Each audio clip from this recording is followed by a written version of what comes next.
Good morning students. Last video में हमने germination तक ये चैप्टर रीड किया था। आज हम पढ़ेंगे dispersal of seeds and fruits. Dispersal का मतलब होता है बिखराव होना सीड्स और फ्रूट्स का। Dispersal of seeds means to scatter seeds over a wide area. बहुत बड़े एरिया में सीड का स्कैटर हो जाना उसे हम बोलते हैं डिस्पर्जल ऑफ सीड, उसका बिखराव हो जाना। यानी सीड किन किन मेथड से एक जगह से दूसरी जगह पर पहुंच जाते हैं, तो उसका एक जगह से दूसरे जगह पर डिफरेंट मीन्स से पहुंचना उसे बोलते हैं हम dispersal. Now the seeds of some plant disperse as such but the seeds of other plant disperse in the form of fruits. कई बार क्या होता है, कुछ प्लांट्स के सीड्स तो बीजों की फॉर्म में ही डिस्पर्स हो जाते हैं, लेकिन कई प्लांट्स के बीज जो होते हैं फ्रूट्स की फॉर्म में डिस्पर्स हो जाते हैं, क्योंकि फ्रूट्स के अंदर सीड्स होते हैं। तो फ्रूट एक स्थान से दूसरे स्थान पर जाएगा तो सीड भी तो ऑटोमेटिकली एक स्थान से दूसरे स्थान पर पहुंच ही गया ना फिर, क्योंकि फ्रूट्स के अंदर सीड्स होते हैं। तो कई तो ऐसे होते हैं कि बीज ही एक स्थान से दूसरे स्थान पर वो डिस्पर्स हो जाते हैं, लेकिन कई बार क्या होता है कि फ्रूट्स की फॉर्म में सीड्स डिस्पर्स होते हैं, बिकॉज फ्रूट्स के अंदर सीड्स होते हैं। So the dispersal of seeds also includes the dispersal of fruits. इसलिए dispersal of seeds also includes the dispersal of fruits. इसलिए हम डिस्पर्जल ऑफ सीड्स में क्या इंक्लूड करेंगे, डिस्पर्जल ऑफ फ्रूट, क्योंकि डिस्पर्जल ऑफ फ्रूट के साथ ही क्या हो जाता है, डिस्पर्जल ऑफ सीड हो जाता है, क्योंकि फ्रूट्स के अंदर ही सीड होते हैं। In nature same kinds of plants grow at different places. हमने देखा है कि सेम काइंड के प्लांट्स हैं, यानी कि ट्रीज़ हैं, तो वो डिफरेंट प्लेसेस पे ग्रो हो जाते हैं। ऐसे तो नहीं है ना, अगर यहाँ पर गवावा का प्लांट है या प्लांट है तो वो कहीं और नहीं होगा, तो ऐसा तो नहीं होता। तो सेम काइंड के प्लांट हम डिफरेंट प्लेसेस पर भी देख सकते हैं, which are quite far away from one another. कुछ ऐसे प्लेस भी हम देखते हैं जो एक दूसरे से बहुत दूर हैं, लेकिन वहाँ पर भी हम सेम काइंड के प्लांट्स देख सकते हैं। The same kind of plants and trees grow at different places because their seeds are dispersed to different places by the various natural agents such as wind, water, animal, etc.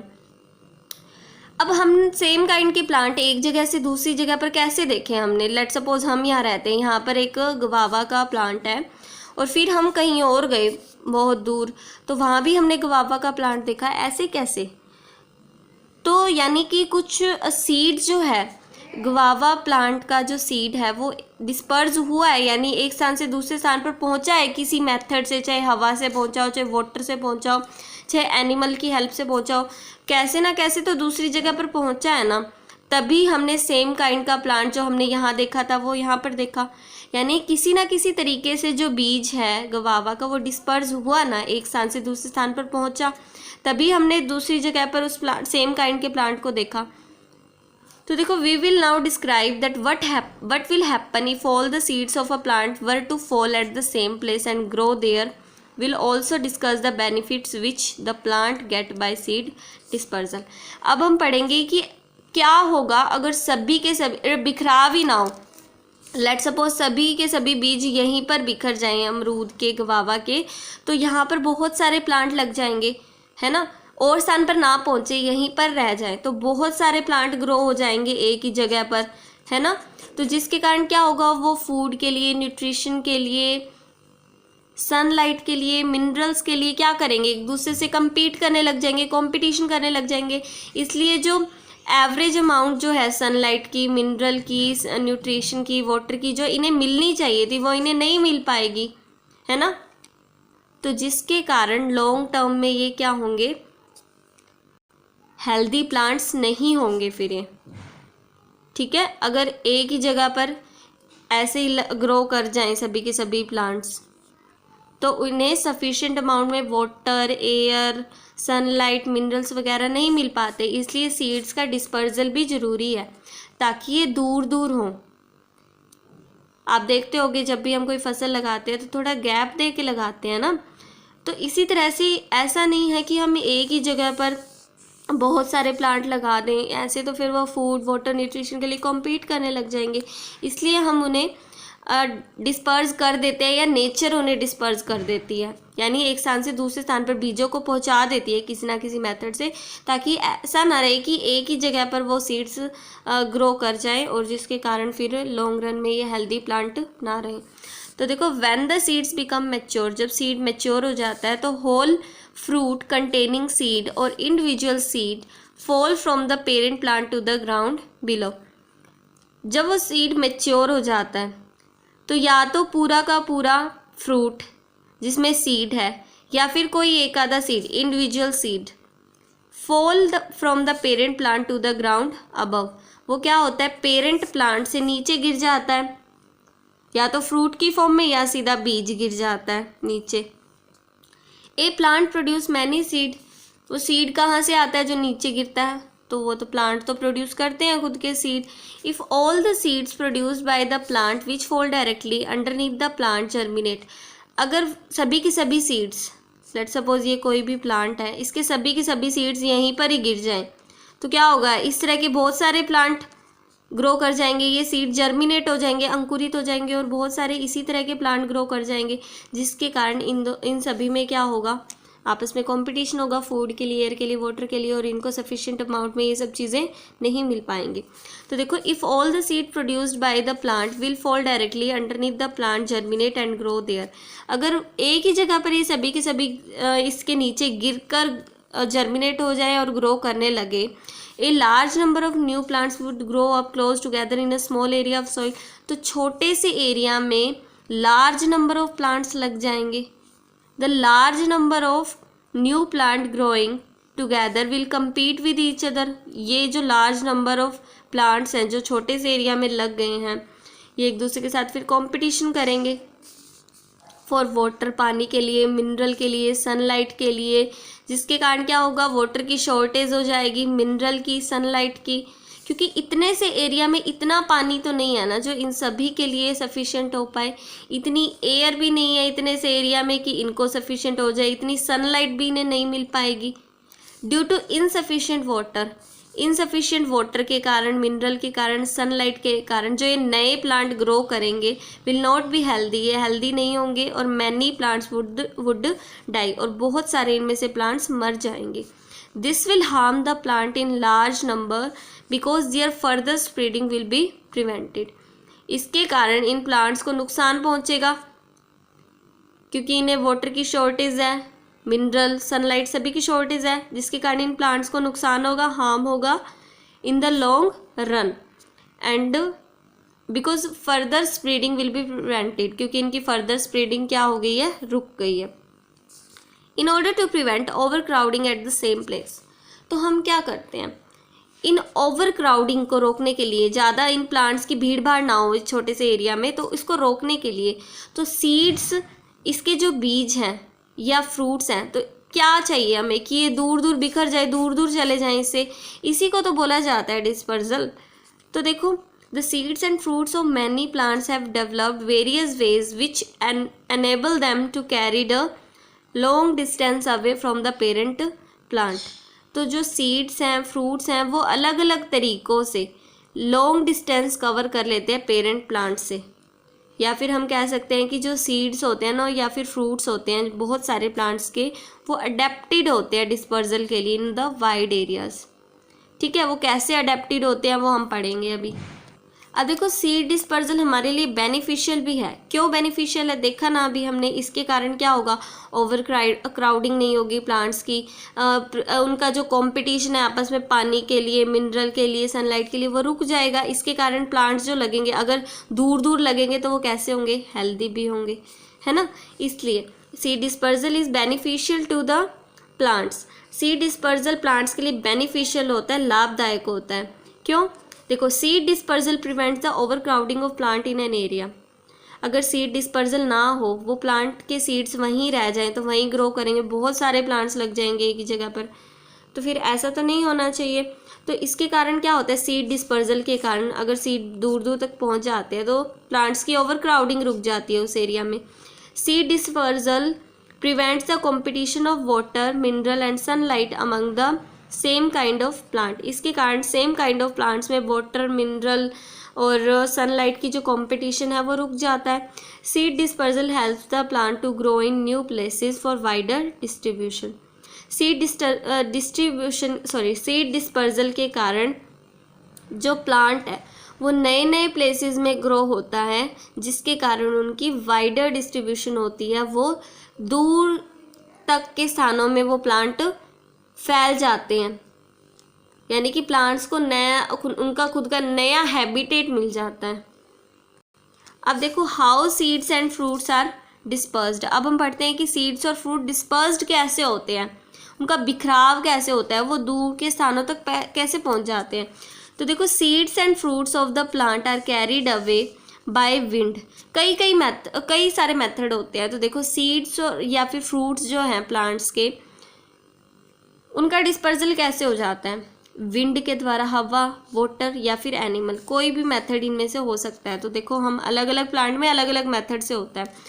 So the main agent for the dispersal of seeds and fruits are wind, water and animals. Main agent of dispersal हैं जो है वो है wind, water और animals. Some seeds are also dispersed by explosive mechanism. कुछ seeds explosive mechanism से भी dispersed होते हैं। In which the ripe fruit of some plants burst on their own by making a little explosion and throw their seeds away from the plant with a great force। इसमें क्या होता है, जो पका हुआ फ्रूट होता है प्लांट का, वो बर्स्ट ओपन होता है, जिसके कारण छोटा सा एक्सप्लोजन होता है और उसके जो बीज होते हैं अंदर के फ्रूट में, जो बीज है ना, वो एक ग्रेट फोर्स के साथ दूर ऐसे डिस्पर्स हो जाते हैं। Please note that various seeds and fruits have some special features in them due to which they are adapted to carried away easily by wind, water and animals। देखो अलग अलग सीड्स और फ्रूट्स में अलग अलग कुछ स्पेशल फीचर्स होते हैं, जिसके कारण वो विंड, वाटर या एनिमल्स के द्वारा डिस्पर्स होने में या उनके द्वारा कैरी अवे किए जाने में वो क्या होते हैं, अडेप्टेड होते हैं। उनमें कुछ ऐसे स्पेशल फीचर्स होते हैं कुछ सीड और फ्रूट में, जिसके कारण इजीली वाटर उन्हें डिस्पर्स कर लेता है, विंड उन्हें कर लेती है या एनिमल उन्हें कर लेता है। ठीक है, तो पहले तो हम देखते हैं dispersal of seeds and fruits by wind, कि सीड्स और फ्रूट का हवा के द्वारा किस तरह से डिस्पर्जल हो जाता है, हवा कैसे उन्हें उड़ा के ले जाती है। देखो हवा उड़ा के ले जाएगी तो वो बहुत छोटे और लाइट होने चाहिए ना, हल्के होने चाहिए, तभी हवा उड़ा पाएगी। तो देखो the seeds and fruit dispersed by water either have wings like structure. जिन सीड्स या फ्रूट्स को विंड डिस्पर्स करेगी उन पे या तो क्या होता है, कुछ विंग लाइक स्ट्रक्चर होती है इस तरह की, या फिर उनके ऊपर थोड़े हेयर होते हैं इस तरह के, सॉरी ये तो विंग्स हैं, ये कुछ हेयर लाइक स्ट्रक्चर होता है जैसे इसमें है, और वो क्या होते हैं, बहुत ज़्यादा स्मॉल और हल्के होते हैं। ठीक है, which help them to easily carried away by the blowing wind, जिसके कारण वो बहती हुई हवा के साथ ईजिली डिस्पर्स जाते हैं या फिर विंड उन्हें ईजिली कैरी अवे कर लेती है।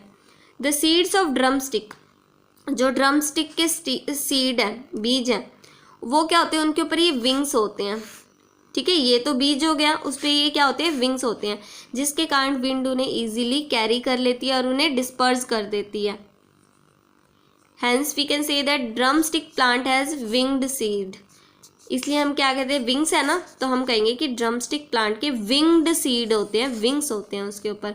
Similarly the plants of Marple, maple के जो प्लांट हैं, दे ऑल्सो हैव विंग्स, इनके भी क्या है, विंग्स हैं, which help in their dispersal by wind, जो इनकी ये विंग्स हेल्प करते हैं ताकि वो विंड के द्वारा डिस्पर्स हो सके। तो मैपल के जो सीड्स हैं वो भी कैसे हैं, विंग्ड है, यानी इनके ऊपर क्या है, विंग्स हैं। अब देखो मडर के जो सीड हैं, या जिसे आक भी बोलते हैं, आपने सुना भी होगा मडर के सीड्स, तो वो उनके ऊपर हेयर लाइक स्ट्रक्चर होती है। तो हेयर लाइक स्ट्रक्चर के कारण हवा उन्हें ईजिली कैरी अवे कर लेती है, तो इसलिए हम कहेंगे कि मडर के जो सीड होते हैं वो हेयरी सीड होते हैं, हेयर्स है ना इसके ऊपर, इसलिए कहेंगे कि हेयरी सीड होते हैं।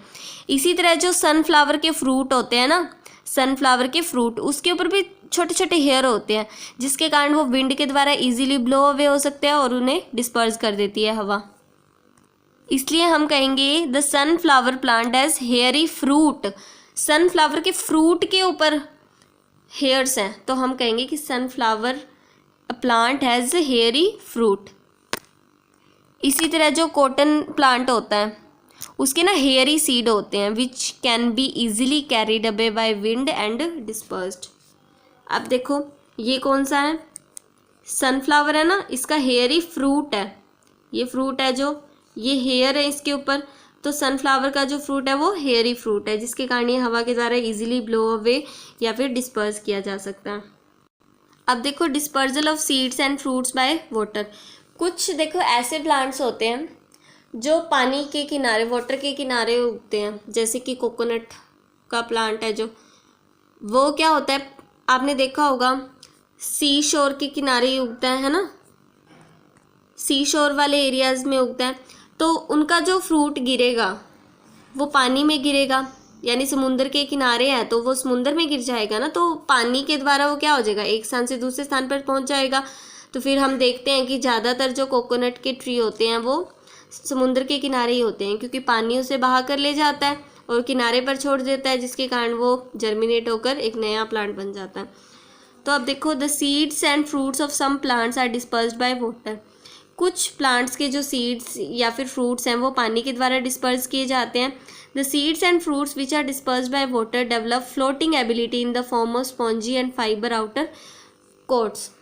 जो सीड्स या फ्रूट्स पानी के द्वारा डिस्पर्स किए जाते हैं ना, उनमें एक फ्लोटिंग एबिलिटी होती है in the form of spongy and fibrous outer coat. The seeds of water lily plant and coconut plant are dispersed by water. जो वाटर लिली और कोकोनट प्लांट है ना, उनके जो सीड्स हैं वो पानी के द्वारा डिस्पर्स किए जाते हैं। The seeds of water lily plant have a spongy outer coat. जो वाटर लिली प्लांट है उसके जो बीज है उसका जो स्पॉन्जी आउटर कोट होता है, जिसके कारण वो पानी में इजीली फ्लोट कर लेता है और एक स्थान से दूसरे स्थान पर चला जाता है पानी के बहाव के साथ। लेकिन जो कोकोनट फ्रूट होता है उसका फाइब्रस आउटर कोट होता है, इस तरह से फाइब्रस होता है, जिसके कारण पानी में इजीली फ्लोट करता है और पानी के बहाव के साथ दूर दूर के स्थानों में पहुंच जाता है।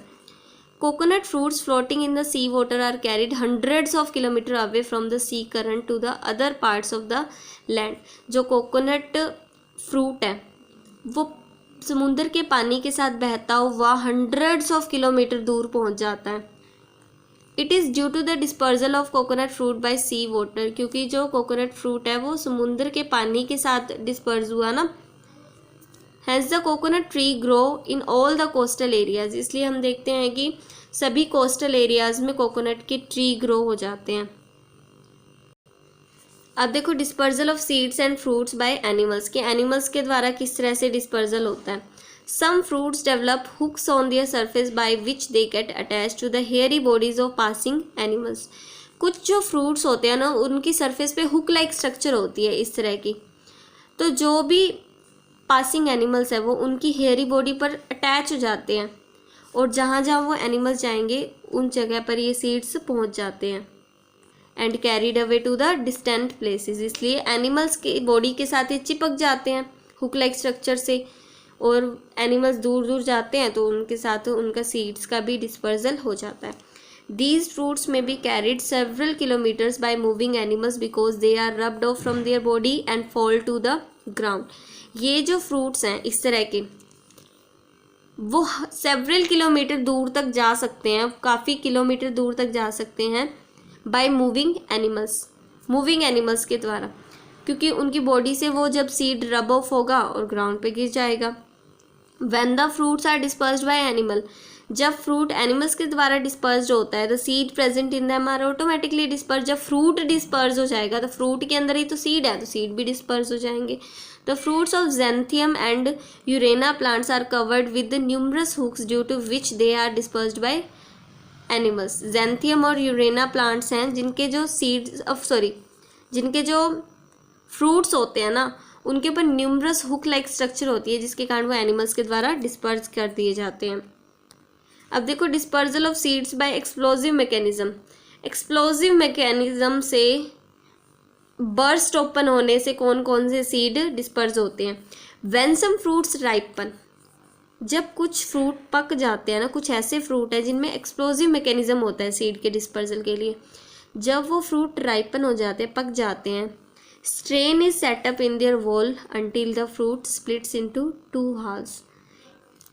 एक है ना उनकी, आप देखते होगे, आप मटर लाते हो है ना, मटर कई बार ये जो उनकी ओपनिंग वाली साइड होती है वो थोड़ी फटी सी होती है ना, जब वो पक जाते हैं ना तो वो एकदम से ऐसे एक्सप्लोज हो जाते हैं, यहाँ पे स्ट्रेन पैदा हो जाता है, जिसके कारण ये जो फ्रूट है ना वो 2 भागों में इस तरह से टूटकर और सीड को एक ग्रेट फोर्स के साथ डिस्पर्स कर देता है इन ऑल डायरेक्शन, ठीक है।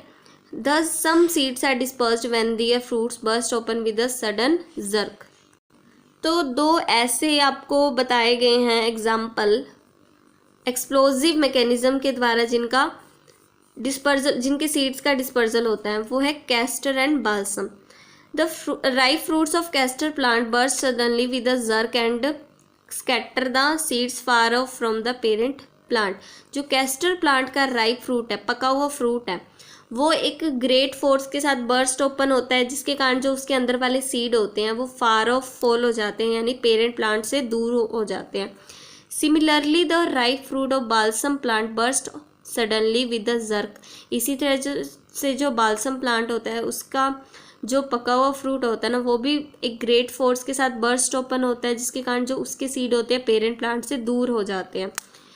2 plants whose seeds are dispersed by an explosive mechanism involve the sudden bursting of their ripe fruit are castor and balsam. तो कैस्टर और बाल्सम 2 ऐसे प्लांट का एग्जाम्पल है जिनके सीड्स एक्सप्लोजिव मैकेनिज्म से disperse होते हैं।